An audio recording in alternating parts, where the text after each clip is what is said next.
Amanda Lutvey.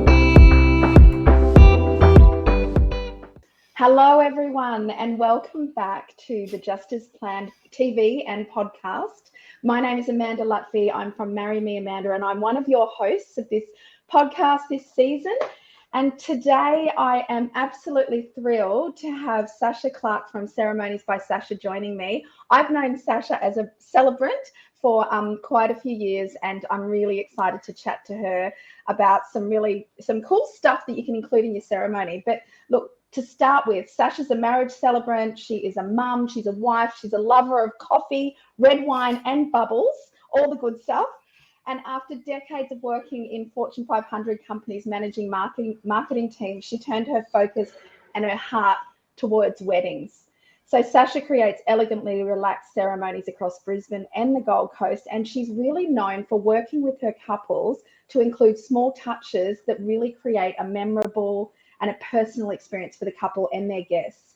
I can't wait to hear more. So welcome to the show, Sacha.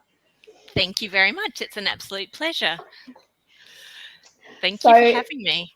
Pleasure. It's actually we do have chats very often. So here we are having a chat on camera. So it's a little bit different. But yeah, we'll slightly just jump different into it. But look, tell us about, you've got a really interesting journey to being a celebrant. I know you started your celebrancy career in the UK. So tell us a little bit about how do you go from being a marketing manager in a big company to being a marriage celebrant? What happened there? What happened there was, so I was in marketing for 2 decades, and for long and short of it, I burnt out. It had come to a point where I just wanted to do something different, and it fortuitously, I suppose, coincided with COVID. So if you can imagine, I had stepped out of corporate, and sort of almost at the same time as stepping out of corporate and deciding to go freelance. And I wanted to do what all the millennials were doing and have a hyphenated portfolio career, as it were. So I was like, well, what do I want my hyphens to be? And it was we'd just come out of the back end of the second lockdown. So it was midwinter. It was freezing cold. The kids had gone back to school, but only part-time, so they had reduced hours. So I would drop the kids off to school, and then I would go for a freezing cold walk around the fields that were in our local area. So if you can imagine, I'm all rugged up, freezing my butt off, walking around and I was literally thinking to myself, well, what do I want to do when I grow up? Like, what do I enjoy doing? I know I don't want to go back into corporate. And as I was walking around, I was sort of listing the things off that I wanted. I wanted something creative. I wanted to feel like I was helping people. I wanted to make sure I could sort of tap into that problem solving piece, which I was always recognized for in my corporate roles. And I wanted to do something that made me feel really good, like I was actually contributing something to a broader society from a softer impact point of view. And as I was walking around and trying not to fall over because it was all frosty, I thought, oh my God, Celebrant. Like, I was married on the beach by a Celebrant in Byron Bay. It was magical. It was exactly what we wanted our day to be, nice, small, intimate. And I was like, I could be a Celebrant. And I literally went, oh my God. Like, I had this epiphany during COVID. Yes. Went home and I signed up for the course. So I qualified in the UK over COVID. Sadly, then when I started to do my first ceremonies, which was a bit unusual because we had to have full mask, and then you had to have the visor, and we had massive restrictions on number of people and all that sort of stuff. But then I caught COVID. So no. Yeah. So then over that time, we decided, you know what, we're too far away from our family. So the values of our little family dynamic changed a little bit, and we were like, we need to be on the other side of the world now. So we packed up and moved back to Australia. Wow. And I think going through COVID as a family and lockdown, you guys, it was a different experience, I think, to a lot of us had. Especially Yeah. I was in Queensland, so it wasn't as bad as Victoria in terms of lockdown and all of that as well. But I can only imagine that must have been a huge call for the family after a period of time in the UK. How long were you there? We were there for 16 years, so both my kids are Wow. English. Yeah. Yeah. So yeah, I say 16 years, 2 kids, a house, and 2 cats. And then you came home. Now here you are on Then the we Gold came home. Coast. Yep, on the sunny Gold Coast. I am questioning at the moment because it's so bloody hot. It's With terrible. It's terrible. Do you know what? I'd forgotten how hot it gets. I did a wedding the Mm, other day, and I mean, it was inside, thank goodness, but the poor groom was absolutely sweltering, and I said to him, "Look, mate, you don't have to wear," because he was wearing a jacket, bless him. I said, "You don't have to wear the jacket. If you're not comfortable, just take it off. This is about being comfortable. It's your day." And he was mm. like, "Oh, Yuki wants me to wear it." And I was like, "Okay, if it's about making sure that she's happy and you're happy to be sweltering, that's fine." I said, "I'll just talk Yeah. faster. It's fine." And I think they're the things we have to do, right? If it's as a celebrant, if it's stinking hot, especially if you've got elderly guests, there's all these things you really need to take into account. It's yeah, the humidity is killing us all at the moment, but I'm hopeful that a cooler change is on the way. But look, tell Oh, us yeah. about weddings in the UK. I know it's really different to marrying people in Australia, obviously different laws, all of that stuff. But tell us about weddings in the UK. How does it work? Did you have to restudy? How does that all work? Yeah.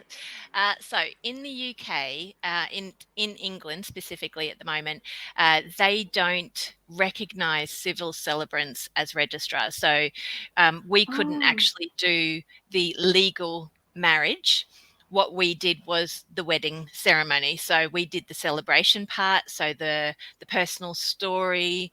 The messaging and the storytelling about marriage, mini ceremonies and rituals, whereas when we decided to move back and I'd already qualified in the UK, I had to requalify for Australia so that mm, I could legally marry people mm, in Australia. So that's the main difference. But what's interesting and what sort of was a bit of a, I suppose, a bump for me when I came back, I was surprised at how little mini ceremonies and rituals there were in Australian weddings, mm, particularly versus the UK. Um, the actual ceremony itself, in terms of the wedding, not the marriage. The marriage is the legal part, but yeah.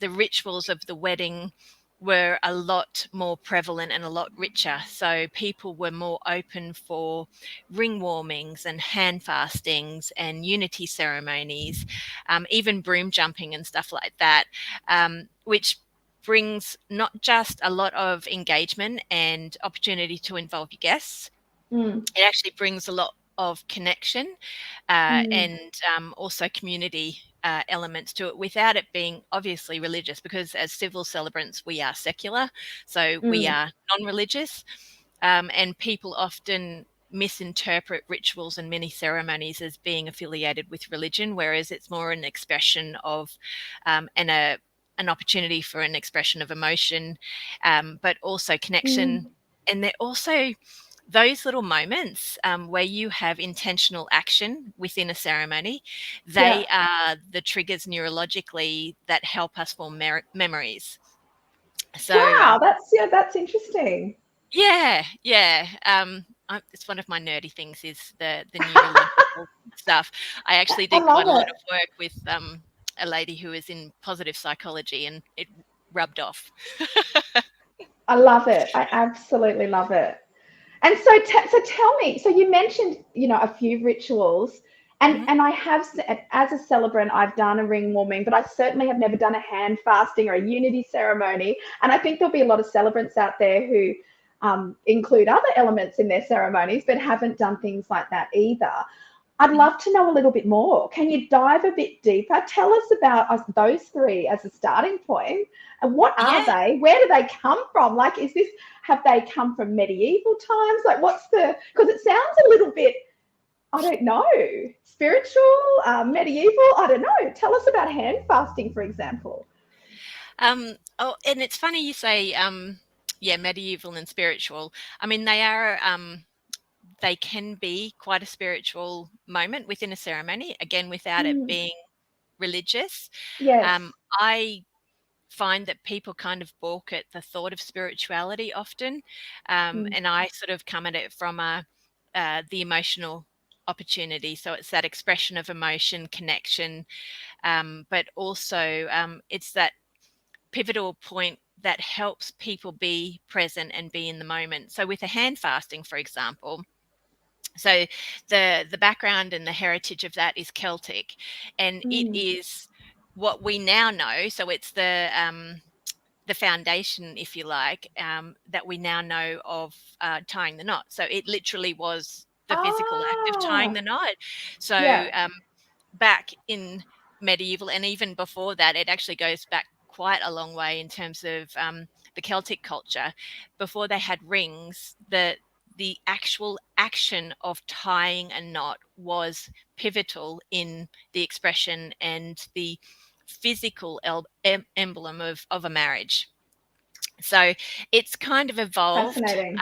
over time, and there's so many different ways you can do it, but oftentimes it involves the couple holding hands. Some sort of rope cord ribbon is draped over their hands with some meaningful words. Oftentimes we'll talk about the meaning of the colors that they've chosen, because each color has its own intrinsic meaning, particularly when it comes to Ah, commitment and marriage. And then when you get to the end of the binding, so to speak, either the couple will make a knot, or the celebrant, or even a member of their family or the bridal party will ah, finish it off, so that there is a physical knot. So it's a nice piece of theatre, but it's also yes. got a hell of a lot of meaning on top of that as well. Oh, that sounds beautiful. It sounds like Yeah. a really beautiful, as you said, a really beautiful moment of connection within a ceremony. So, yeah. And tell us about the other ones. What are your other favorite rituals that you've kind of included or speaking to couples about to include? Well, the ring warming's a really lovely one, and Mm, you've done that before. I know. I think a lot of celebrants tend to do that, and that's where the rings are passed around, usually in a box or a bag or something like that, passed around the guests, just so each guest has that moment with something that will come to symbolize the commitment that's been made on the day. So they get their little moment to have a bit of a reflection, if they want to make their own wish or blessing on the rings, that's their opportunity to do so. Oftentimes we tend to do that at the beginning, what we would call sort of that housekeeping waiting period, when you're waiting for usually the bridal party to arrive. So it's a great mm, way to engage the guests, but it's also a mm, nice way to bring some of the storytelling to life for marriage, because the rings haven't always been a part of the marriage ceremony, but the symbol of a circle has. So I usually talk about a bit of that history in terms of why the circle, and then how it's evolved over time to become the ring. And the ring is the visible reminder of the commitment that's being made. And when you have it on your finger, that has been made as well. But some of the other ones, I've love got one that. here actually. So that's a little sand ceremony vase from one of my weddings last year, and that's a version of a unity Yeah. ceremony, so sand blending, and we often do those when it's bringing together two families, for example. So they might have children from previous relationships, Yeah. or it might be a second marriage, and they want something physical beyond the rings and the paperwork to remind Mm, them of the day. But also, that's one of the ways that we can creatively incorporate things like the promises or the vows that they personally want to make to each other, or expressions that they want to make to each other before they take their legal vows. A lot mm, of people get really nervous, and don't want to speak publicly. So something like a unity ceremony gives them that opportunity to quietly talk to each other while doing an intentional Doing action. something. Yep. Yes. That has a whole lot of meaning, and also then becomes a commemorative element of their ceremony itself. I absolutely love that. And I love the, especially for people who may have been married before and have children, it's a great way to involve the kids in the ceremony as well, isn't it? So, Yeah, yeah, it is. just beautiful. Absolutely. Yeah, it's fascinating to do the research, and I know as part of kind of the study in Australia, that's a requirement for celebrants. People might not realise we study long and hard to become authorised to marry people in this country, which we should. But the history behind all those rituals, and even the ones that are standard in the ceremony these days, the I do's, the things like that, which not a lot of couples, when you start talking to them, realize they don't actually need to include some of these things if they don't want to. It's optional. There's obviously the legal wording we need to say for them to be legally married, but there's so many other bits, the exchange of rings even, right? So, the history behind those, whether you want to have it in there or not. And yeah, I love the history. It's really interesting. But look, for you, and you've seen it in two different worlds, the UK and now in Australia, what part of the ceremony do you love the most? Oh boy. It's hard. It's a hard one. That is a really hard one, actually. I really love. Well, there's a couple of moments. Firstly, I particularly if the couple have chosen to arrive separately. So if one of the couples actually waiting at the front with me, which tends to be what a lot of my couples like to do, I love that moment of when they realize, oh, it's happening. So they haven't turned around yet. There hasn't been the first look. That anticipation mixed with a little bit of nerves. I love just that opportunity to share that moment with them. So, and then just that look of when their eyes first meet, when they are allowed to turn around, or they do permit themselves to turn around. That's wonderful. That's an absolute favorite of mine. The other one is I love pronouncing. So I love when I can tell a couple that they're legally married. And you were saying, a lot of people don't realize there's things that they don't have to, they're not obligated to include. But also people don't realize once they've said the legal vows, according to law in Australia, they are married. It's not the signing of the paperwork. It's saying those words witnessed by a registered celebrant and two witnesses. They are then married. And that's the bit I love, that pronouncing bit, and seeing them react to that and realize that all of that stress, angst, the build up, whatever it's been, it's done. And they've managed to get through everything that's gone before. They've had those moments together and it's official. Yeah, Yeah. that's actually given me goosebumps. I was thinking back to Me one of my most too. ones. Yeah. Yeah, it's and it's almost, you see the visible relaxing of shoulders. It's like, oh, we've done this. We made it. Thank goodness, Yeah. And it's funny, even with the most relaxed couples, like I've had couples, I had a couple recently and they're like, oh, we're so laid back. We're really relaxed about this. We're not too worried about it, da, da, da, da. And I always give tissues. I always hand out tissues in advance, just in case, I'm like, just in case. And both of them had emotional moments. And I said to them, take your time. We give little cues. That's probably one of the things couples don't realize, that your celebrants usually will give you some little cues when we see you're getting a bit overwhelmed and what have you. But people underestimate the emotional impact the day is going to have on them, and just some of those moments, the words and what kind of emotions it triggers in them. So that's one of the things that I would also, and I also talk to my couples about. I'm like, just be prepared to feel things, and it's okay Yeah. to feel things, because that's why you're doing it, because you love each other and you want to share the rest of your days together. So don't be surprised if you feel things, and go with it. That's always Yeah, a fun one, totally. isn't it? Yeah. And just, I think, as you mentioned, the celebrant will be there to guide them and to support them through whatever comes up. And I think, one of the things I love to do is just to stop for a moment. I love reminding my couples that this isn't a performance. This is actually real life, and we're going to go with the flow here. So especially when you're working with animals and kids, and we include all those beautiful people and animals that are special to them. Often you've got a dog ring bearer or part of the wedding party, and you've got to go with the flow, don't you? Because goodness knows what's going to happen. So yeah, I love that. I love all of that. I love that. It's not a performance. I'm gonna steal not that a with pride. Yeah, 100%. But can you share one of your favorite couple stories with us where they've included one of the? Because I'm assuming that you would suggest this now to your couples, that you've got that such a beautiful knowledge of the historical meaning behind all these rituals. I'm sure many of your couples take you up on that. Yeah, they do. It's surprising. Again, because even laid back people, and they're like, oh, we just want to get married, and then you start to sort of dig into it. And I'm quite an empathetic and intuitive person, and generally they're more romantic and more emotional than they are aware.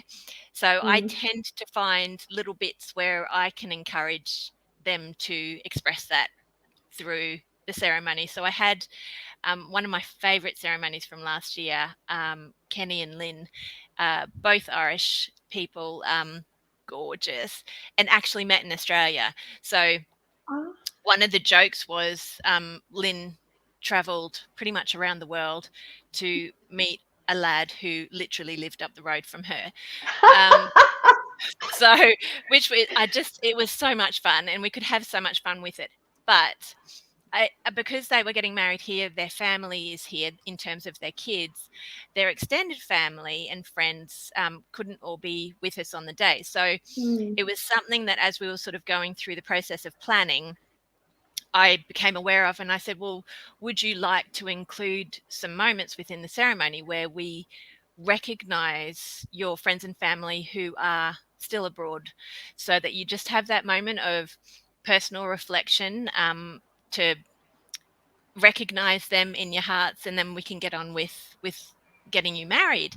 And their piece was they really wanted to have something that connected them back to Ireland. So we actually had a toast at the very beginning. Once Lynn had walked down the aisle, her sister came up and gave a toast on behalf of the groom's brother. His best friend actually poured for them Irish whiskey, and they took a sip of Irish whiskey. Hilariously, they both hate whiskey.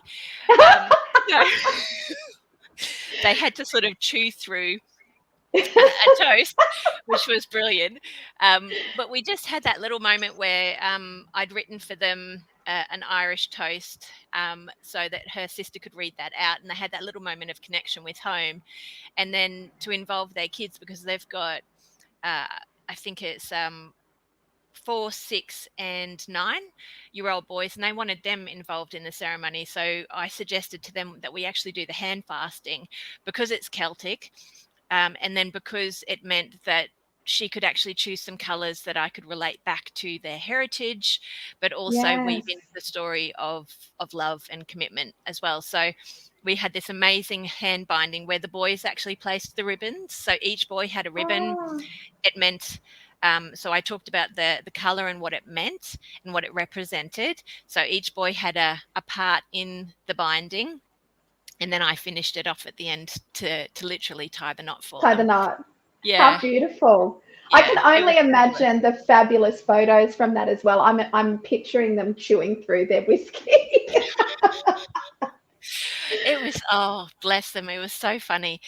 But it was a beautiful, beautiful moment, 2 beautiful moments. And like I said before, it just gave them that time to pause and think and reflect. Because the other thing, I think, I don't know if you find it, couples don't realize how fast the ceremony goes, even though it's like, 20 minutes, half an hour, for example, which seems like a long time. But when you're in it, it's like, it's over like that. So having those little moments of pause, that can also help trigger memory recall as well later on. Yeah. They're the big things that I try to find for my couples. I absolutely love what you've shared. It's amazing. Let me change tact and Mhm. ask you. Obviously, we're in 2024. There's a lot going on in the world at the moment, positive and negative. What are you seeing for your 2024 couples? Any trends that you're noticing that are, I suppose, whether they're coming up, emerging trends, or are here to stay? What are you seeing? Oh, well, one of the big ones is a lot of couples are coming to me for something that's calm and relaxed. And it's one of the things that my Mm, couples always say is I create this atmosphere of calm. Um, and I personally, part of that is coming from, we're still on this sort of back end of the madness of what was COVID and all of the other things that are happening in the world that are completely unbelievable at the moment. Who mm, thought that the war would still be going on in Ukraine still? But that pressure of the last few years on top of the rising cost of living in this country in particular, I think it's really taking a toll, not just financially mm, on couples, but just emotionally and psychologically. So people just want something that's relaxed and calm, but mm, also something that authentically feels like them. So I'm getting a lot of requests for um, mini ceremonies that we can personalize and bring a little bit more of their their couple story into the ceremony itself. mm, But there's also this rising, which I love because it comes from my background in the UK, a rising request for involving their friends and family. So creating that moment of connection within the ceremony beyond just the couple, that's mm. also rising, which is fabulous because it was one of my surprises when we came back to Australia that people weren't wanting as much of that. So that's really starting to come through, which I think is a bit of a lovely uh, hangover from COVID that we are starting to look for those moments of connection. Um, 100%. yeah, the other thing which I love, there's more colour this year. There is way more colour, and I Yes. love that. I say that I'm wearing bright blue and I always wear fun earrings and red lipstick. I love color and starting Mm. to see that come through. Oh my gosh, that's so exciting for me. Yeah, I was talking to a florist the other day, and they were saying exactly the same thing. I think what's the tone for the year? The peach, Yeah, yes, that can't Pantone remember the color of name the of it. year, and I love it. I love seeing the bright, the brightness, and I know I was a bridesmaid 6 times back in the 90s, and color was in there. And I remember my sister having bright colored gerbras, and then that all we went really muted, didn't we? We've gone really natural. Now the Yeah, brightness is coming back. So let's see what that brings. It's so much yeah. fun. Yeah. Thank you so much, Sacha. It's been such a pleasure talking to you. And I just think it's so interesting to explore the world of rituals and personalized moments that you can add to your ceremony. But I just wanted to ask you one more thing, and that's how do couples find you? Where are you? Where are they going to see you find your style? Obviously, you're marrying people Gold Coast, Brisbane, and everything in between. Yep. So where can they find you? So my website, as we all have, Ceremonies by Sacha, and it's Sacha with a C. I have to say that. It's Sacha with a C and Clark without an E. That's how I always introduce myself. I love um, it. So, yeah, all my information, including a little bit about me, is on my website and my packages.